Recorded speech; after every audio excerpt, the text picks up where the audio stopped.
ये काली माता को प्रसन्न करते हैं। हाँ, लेकिन शमशान में तो आप उनको काली भी शमशान में बैठती है। काली शमशान में हाँ, बैठी है। काली भी शमशान में बैठी है, बगुलामुखी शमशान में बैठी है जी, तारा माई बैठी है, शमशानी है। ये सब खून खाने वाले हैं। खून खाने वाले हाँ, काली माँ ये है। सारी देवियां खून खाने वाली हैं। दोस्तों, हरिद्वार कुंभ में मैं हूँ, पतित पावन माँ गंगा के एकदम किनारे हूँ। मैंने तमाम अघोरी परंपरा के बारे में आप सबको अलग अलग दिखाया। वृंदावन कुंभ से लेकर हरिद्वार कुंभ तक आपको जोड़ने की कोशिश की। आज हरिद्वार कुंभ में मैं अघोर परंपरा के बारे में बताऊंगा। नाथ संप्रदाय की में अघोर परंपरा कैसे होती है, उसकी क्रिया क्या होती है, उस सब के बारे में जानकारी दूंगा। हमारे साथ में अघोरी बाबा जी हैं जिनका नाम है काशीनाथ जी और नाथ संप्रदाय से हैं। अघोर परंपरा क्या होती है उस सब के बारे में जानकारी आप सब तक पहुंचाने की कोशिश करूंगा। महाराज जी बहुत बहुत प्रणाम। प्रणाम जी।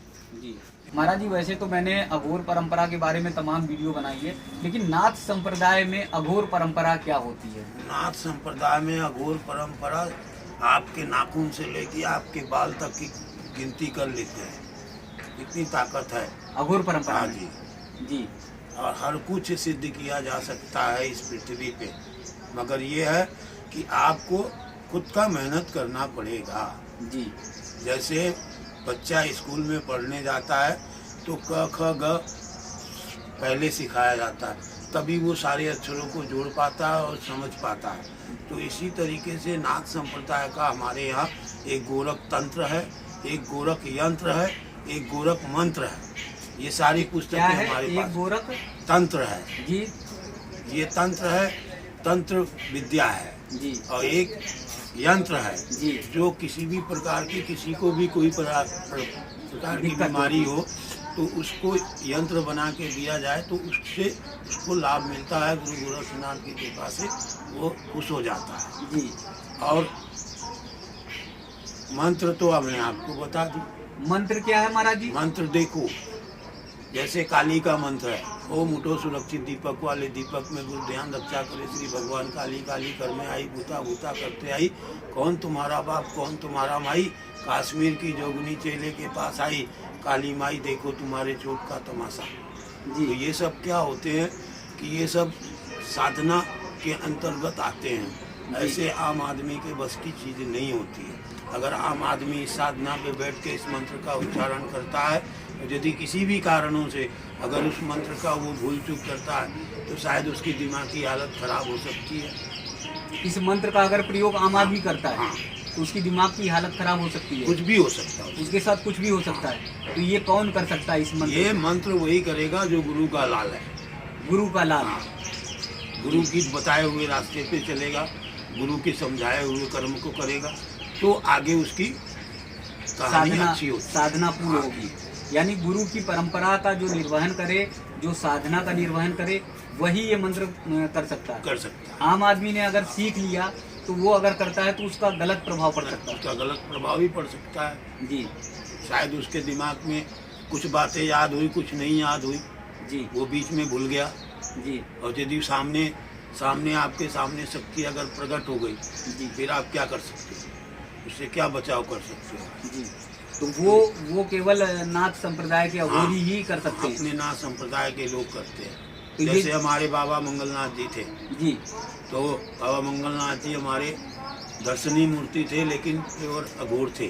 जी, उनमें क्या था कि कुछ भी वो बनाते थे, मांस मछली, मांस तो बनाते ही खाते थे हरिद्वार में।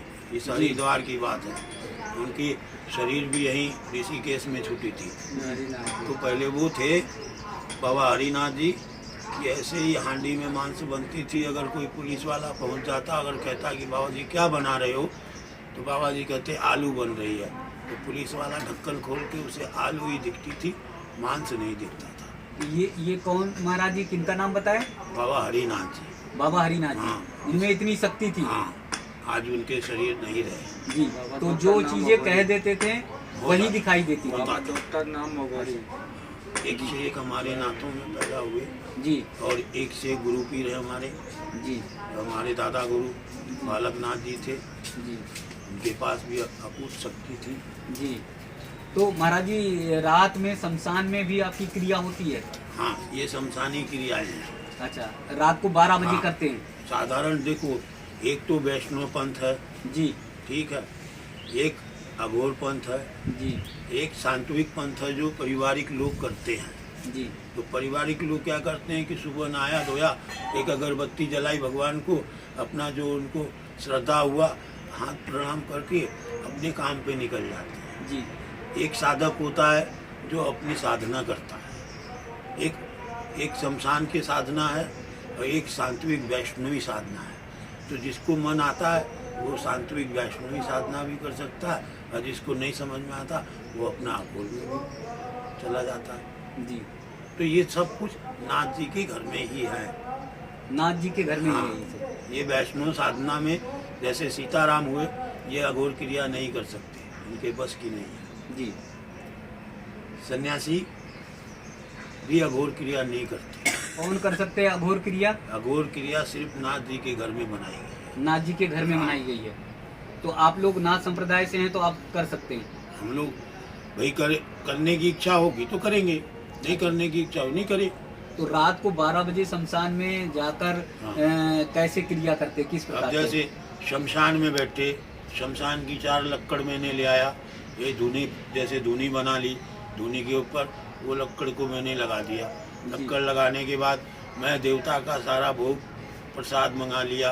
अब वहाँ बैठकर अपने मंत्रों का जाप करते हैं और फिर हम उनको भोग चढ़ा देते देते हैं, अर्पित कर देते हैं। हाँ, अर्पित करते जी। हैं। तो ये जो लक्कड़ जो ले आते हैं वो शमशान की ही हाँ, लक्कड़ होती है? जो मुर्दे की जली हुई होती है। मुर्दे की जली हुई लक्कड़ ले आते हैं हाँ जी, और उसी पर प्रसाद बनाते हैं? उसी पे प्रसाद बनाएंगे, उसी पे खाएंगे, उसी पे सब कुछ करते हैं। तो फिर आप मुर्दा भी खा लेते हैं? जरूरत पड़े तो जब ऐसी कोई कहानी बनती है तो देखा जाता है। तो फिर मुर्दा खा लेते हैं? हाँ, जी। और वो प्रसाद जो होता है जो लक्कड़ पे बनता है वो आप खाएंगे और किन्हें खिलाएंगे? नहीं, और केवल आपको? और खाएगा तो पागल हो सकता है। जो उस कर्म को करता है, जी। जो हमारा परिवार है, जी। वो खाएगा, वो उसको खा कुछ सकता नहीं हो सकता। जी। लेकिन अगर किसी गृहस्थी को हमने दे दिया, मान लो उसके दिमाग में किसी प्रकार का भ्रम बैठ गया, तो फिर तो उसकी दिमाग की हालत खराब हो सकती है, जी। तेज नहीं लगती। महाराज जी दूसरा जो रात में जैसे शमशान में जो क्रिया करते हैं हाँ। तो मंत्र क्या है? मंत्र मंत्र अलग अलग है। मैंने अभी आपको बताया ना कि जैसे ओम मुक्ति चंडालनी सुमुखी देवी महापिशाचिनी ह्रीं ठा ठा ठा फट स्वाहा। जी। फट स्वाहा का मतलब कि full power. Full power. Power, तो फुल पावर वो नाथ जी में आ जाती, मतलब अघोर नाथ में आ हाँ, जब जाती? आप भोग देते हैं नहीं जी। तो उस अग्नि पे देवता विराजमान होता है। जी। जब देवता विराजमान होता है तो आपकी मनोकामना सिद्ध कर देता है। अच्छा। दिखता नहीं है आपको, लेकिन काम आपका सब करता है। अच्छा, इस मंत्र के जाप से जो है वो सारी कामना पूर्ण हो हाँ। जाती है। जो आपके पास आते हैं, हाँ। जो मनोकामना लेकर आते हैं, हाँ। तमाम तरह के हाँ। दुख या हाँ। संकट लेकर आते हाँ। हैं, तो उनकी सारी कामना उस मंत्र से हो जाती हो है। जाती और मान लीजिए महाराज जी ये मंत्र किसी ने रट लिया और मंत्र का जाप कर लिया, अगर रट लिया, मंत्र का जाप कर लिया, तो बाकी कर्म तो वो कर पाएगा नहीं। जो अघोर करते हैं? जो उसको हवन देना है, हवन में क्या क्या सामग्री लगनी है वो उसे पता है नहीं, जी। तो फिर वो सक्सेस नहीं हो सकता। अच्छा, तो उसके साथ अनिष्ट हो सकता, गलत हो सकता? अनिष्ट क्या, मंत्र पढ़ता रहेगा, उससे कोई उसको लाभ नहीं होगा। उससे कोई लाभ नहीं होना। नहीं होगा। अब जैसे देखो काली की है, काली का मंत्र है ओ मुठो सुरक्षित दीपक वाले दीपक में कुछ ध्यान रक्षा करे श्री भगवान। काली काली कर में आई बूता बूता करते आई, कौन तुम्हारा बाप कौन तुम्हारा माई, कश्मीर की जोगनी चेले के पास आई, काली माई देखो तुम्हारे चूक का तमाशा। ये काली माता को प्रसन्न करते हैं। हाँ, लेकिन शमशान में तो आप उनको काली भी शमशान में बैठती है। काली शमशान में हाँ, बैठी? काली भी शमशान में बैठी है, बगुलामुखी शमशान में बैठी है, जी। तारा माई बैठी है, शमशानी है। ये सब खून खाने वाले हैं। खून खाने वाले? हाँ, काली माँ ये है, सारी देवियां खून खाने वाली हैं। तारा माई है, तारा माई है, बगुलामुखी है, और अपना ये काली है, जी, चामुंडा है। चामुंडा। तो इन्हें कैसे खून खाने वाली मतलब कहते हैं, ये क्या? नहीं, इनको बलि देते हैं। अब जैसे आपने कोई मनोकामना मान ली बजरंग बली से कि हमारा ये काम हो जाए प्रभु, तो हम आपके लिए ये प्रसाद चढ़ाएंगे। जी, तो आपने वहाँ जाके मन्नत मान ली और आपका मन्नत पूर्ण हो गया, आपने प्रसाद देना पड़ेगा। जी, अगर प्रसाद आपने नहीं दिया तो हो सकता है आपके साथ अनिष्ट हो जाए। जी। फायदा तो हुआ है, लेकिन अनिष्ट भी होने देर नहीं लगती है। देर नहीं लगती। हाँ, जी, जी। तो इसलिए जो मन्नत है उसे पूरी करनी चाहिए। हाँ। तो शमशान में जो आपसे जैसे मैं आपको बता रहा हूँ, काशी के अंदर में एक माता है जिसका नाम है इब्राहिम देवी। काशी में, हाँ। काशी विश्वनाथ यानी बनारस, काशी विश्वनाथ बनारस। बनारस में। हाँ। क्या नाम है माता का? माता का नाम है इब्राहिम देवी। जी, आज भी उसके कपाट बंद रहते हैं। कभी एक समय था कि किसी माँ को औलाद नहीं हो रहा था, तो वो माई उसके पास पहुंची, तो माता से उसने मन्नत कर दी कि माई मेरे पास औलाद नहीं है, अगर तू मुझे औलाद देगी तो मेरा पहला औलाद मैं तेरे को समर्पित कर दूंगा। जी, तो उसने औलाद तो बेटी पैदा हो गई उसको, माता से उनने वचन मानी तो बेटी पैदा हुई। बेटी पैदा होने के बाद उसने क्या किया कि उस बेटी को वहाँ झोली में डालने नहीं गई। झोली में डालने नहीं गई। हाँ, क्योंकि उसने वचन दिया कि हमारा ये काम हो जाएगा तो हम आपके लिए ये करेंगे। जी, तो उन्होंने वो काम नहीं किया। आज भी वहाँ पे जाओगे तो उसके मुख में चुनरी लगी हुई है, वो बच्ची को स्वयं निकल गई थी। इब्राहिम माता हाँ, स्वयं बच्ची को निकल गई। हाँ। आज भी आप मणिकर्णिका घाट पे जाना, किसी से पूछना इब्राहिम देवी का मंदिर कहाँ है। आज भी लोग सामने से दर्शन नहीं करते, उसके कपाट नहीं खुलते। वो ऊपर से ऐसे गुम्मद बना रखी है, रोशनी खोल रखी है, ऊपर से लोग दर्शन करते हैं उसका। तो यानी जो मनोकामना मनौती मानी थी वो पूर्ण नहीं की, हाँ। तो स्वयं माता जी ने जो है मुंह से निकल लिया। तो इसलिए जो है मनोकामना जो माने वो उसकी मनौती पूर्ण करे। पूर्ण करना चाहिए। जी, और जो या तो किसी को वचन मत दो।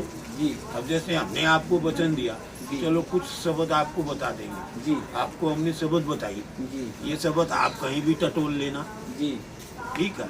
पुस्तकों में आपको मिलेंगे, लेकिन हर पुस्तकों में आपको नहीं मिलेंगे। सिर्फ नाथ जी की ये पुस्तक है, और नाथ जी की लाइब्रेरी में जब उनके भंडारे होते हैं तो ये सब चीजें। तो महाराज जी अघोरी में मैं देखता हूँ, अघोरी में तमाम अघोरी से मैंने बातचीत भी की है। वो भभूत एकदम लगाए होते हैं और शमशान के पास बैठे उस पे बैठे रहते हैं, धुनी पर। नहीं, विभूति गुरु बनाते हैं।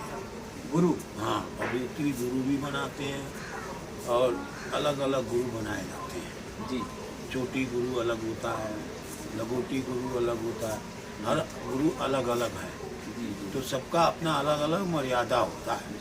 तो आपकी भभूति की नहीं, परंपरा हमारे भभूति गुरु नहीं है, हमारे उपदेशी गुरु हैं। जी, जैसे हमारे यहाँ कोई नाथ संप्रदाय का शरीर पूरा हो जाता है, जो उपदेशी होता है, तो जब उनके शरीर को हम संख्या ढाल बोलते हैं, जब संख्या ढाल उनका कराते हैं तो उस समय जो उपदेशी महात्मा होगा वही माता की जोत पे जाएगा, वरना किसी को जोत पे जाने का हक नहीं है।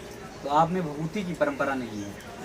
जी, जोत पे जाने की भभूति की परंपरा ज़्यादा से ज़्यादा सन्यासियों के पास होती है। सन्यासियों के हाँ। पास नाथ जी के यहाँ बहुत कम लोग भभूति चढ़ाते हैं। भभूति बहुत कम चढ़ा। हाँ, जी, नाथ जी के घर में। अब जैसे श्रीनाथ जी गुरु जी, इन्होंने अभी तक भस्मी गुरु नहीं बनाया, जी। तो अभी ऐसे ही सादा। ये महाराज भस्मी जी नहीं लगा। आपके गुरु कौन है? हमारे गुरु योगी बाबा सोमनाथ। बाबा सोमनाथ जी। हाँ। अच्छा, और आप भी उन्हीं की परंपरा से हैं, गुरु गोरखनाथ जी के? हाँ जी। मतलब गुरु। हमारे गुरु जी के भी कानों में दर्शन है। अच्छा, हाँ, आपके गुरु जी जैसे के हमारे गुरु आपने के- नहीं कानों में दर्शन कराया? हमारी इच्छा नहीं, इच्छा नहीं, तो इच्छा के अनुसार रह सकते, पगड़ी बांध सकते केवल।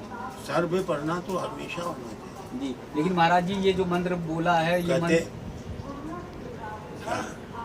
ज्ञान की टोपी गोरख साजी, सारी ज्ञान की टोपी गोरख साजी। ये टोपी है, ज्ञान ज्ञान की टोपी है।